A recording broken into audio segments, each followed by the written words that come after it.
Olá, amigos e amigas. Vamos começar a segunda parte do estudo de O Livro dos Espíritos da quinta-feira, dia 30/4 de 2020.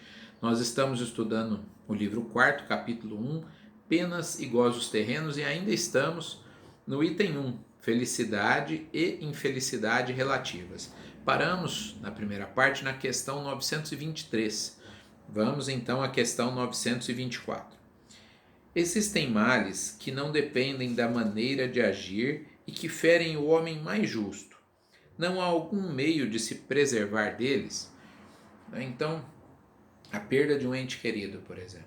Não tem como a gente se prevenir disso. Essas coisas acontecem, né? Ou uma doença que pode nos acometer com maior gravidade e levar até ao desencarne. Então, existem males que não tem como. Então, a pergunta do Kardec é no sentido assim, olha, todo jeito nós seremos infelizes porque esses males são inevitáveis. Mas vamos refletir. Se nós passarmos por essas provações de maneira tranquila, se nós vermos nelas, nas provações ou nas expiações, degraus na escalada evolutiva, provas que vão nos fazer aprender mais, que vão nos levar por um patamar diferente. Quando nós olhamos, né, com essa visão ampliada pelo Espiritismo, quando colocamos a luz do Espiritismo para interpretar as nossas provas, as nossas expiações, elas não ficam tão pesadas e tão dolorosas. Passamos sem reclamar e ali na frente tudo passa, nós estaremos numa condição melhor. Eu conto sempre histórias que ilustram isso, que falam muito da consciência tranquila. Uma bem famosa é a do Thomas Alva Edison, que quando perdeu tudo em 1914 no incêndio, queimou a sua fábrica e o seu laboratório, todo o seu patrimônio estava lá. Ele já era um homem de 67 anos, 1914 era o início da Primeira Guerra, o mundo passava por um período difícil. E o Thomas Edison mandou o filho chamar a esposa, falou: filho, chama a mamãe para ver essas chamas, porque chamas belas como essa vai ser difícil da gente ver de novo, né? As chamas que consumiam todo o quarteirão ali do seu laboratório e fábrica dos seus inventos.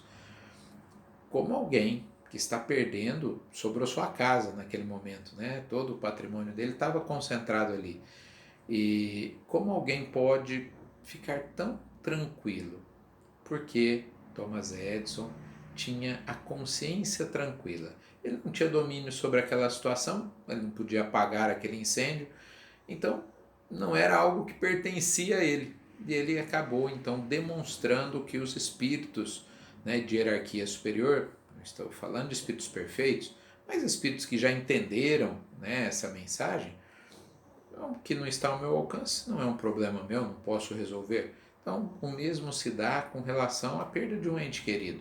Nós vamos sentir falta, saudade, mas quantas vezes nós já encarnamos e desencarnamos? Sentimos falta daqueles que ficaram no mundo espiritual quando reencarnamos, né? Quando desencarnarmos, vamos sentir falta daqueles que ficaram, e aqueles que desencarnam antes, nós sentimos falta deles, mas isso faz parte do processo, de progresso, de evolução que toda a humanidade está sujeita ainda. Enquanto estivermos necessitando da reencarnação para o nosso progresso, isso vai acontecer com alguma frequência. Nós temos o véu do esquecimento, então parece que é a primeira vez, parece que é algo definitivo, mas nós espíritas sabemos bem que não é. A questão 925.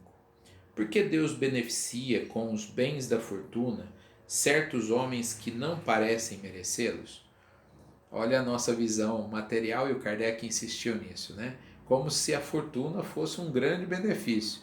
É nessa questão que o Espírito Verdade responde uma coisa que nós espíritas sempre falamos. Olha, o que vocês chamam de sorte, de ter uma fortuna aí para administrar, muitas vezes é uma prova muito mais difícil do que o oposto. Nós sabemos, no sentido de falhar, de falir na missão, muitos dos que recebem facilidades de um modo geral não conseguem cumprir aquilo que tinham planejado, programado. Em compensação, a dificuldade vai nos burilando, nos fazendo melhores. Então, todas as vezes que nós temos que pensar em soluções para os nossos problemas, inclusive os materiais, nós nos tornamos, nós aguçamos a nossa inteligência, nós nos tornamos mais aptos intelectualmente. Porque se tudo viesse pronto, nós não teríamos que quebrar a cabeça, né, no dizer popular aí, para aprendermos coisas novas. Então veja a grande vantagem de termos dificuldades. E a fortuna muitas vezes tira da nossa frente essas dificuldades e, portanto, faz com que nós não tenhamos o esforço necessário para o nosso progresso. Claro que para toda regra há exceção, mas os espíritos dizem que há uma grande probabilidade de espíritos que encarnaram com muita fortuna e facilidade material falirem em suas missões, em seus projetos. A questão 926. A civilização criando novas necessidades não é a fonte de novas aflições? Olha que interessante pensarmos isso. Então, se nós não tivéssemos novas necessidades, nós não teríamos novas aflições.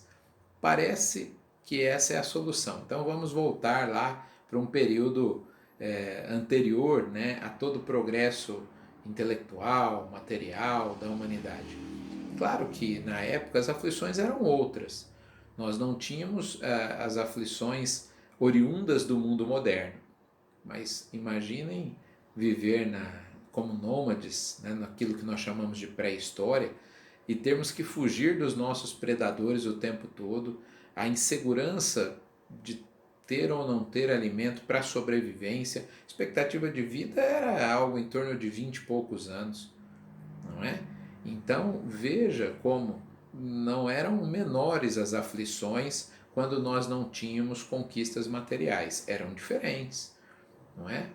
Quando nós tínhamos, por exemplo, uma doença antes da invenção de vacinas, de antibióticos, era perda certa, não é? Então, hoje nós temos a condição de lutar contra as doenças, a condição de nos recuperarmos de muitas doenças que eram tidas como incuráveis. Ah, mas a doença é uma aflição. Era menor quando não tinha essa condição de luta, de sobrevivência? Com certeza não, não é?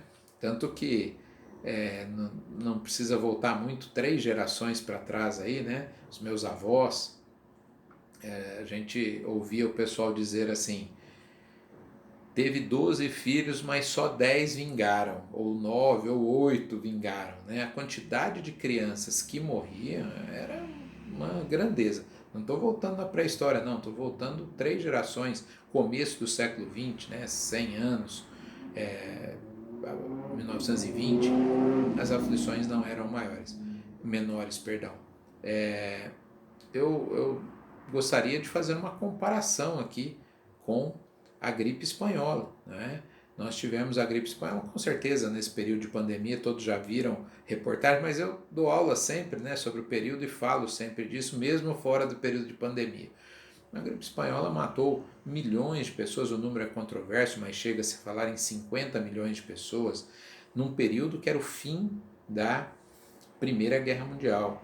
Justamente os soldados que voltaram para os seus países é que levaram a pandemia, porque o mundo não era globalizado, não tinha tantas viagens, né, como se tem hoje. Mas na volta da guerra, eles levaram, e povoados pequenos nos Estados Unidos, por exemplo, na América foi muito cruel a gripe espanhola, foram dizimados, né, populações inteiras foram dizimadas. Então, será que em 1920 era melhor do que em 2020? Coisa para a gente pensar. Vamos parar aqui e voltamos daqui um pouco.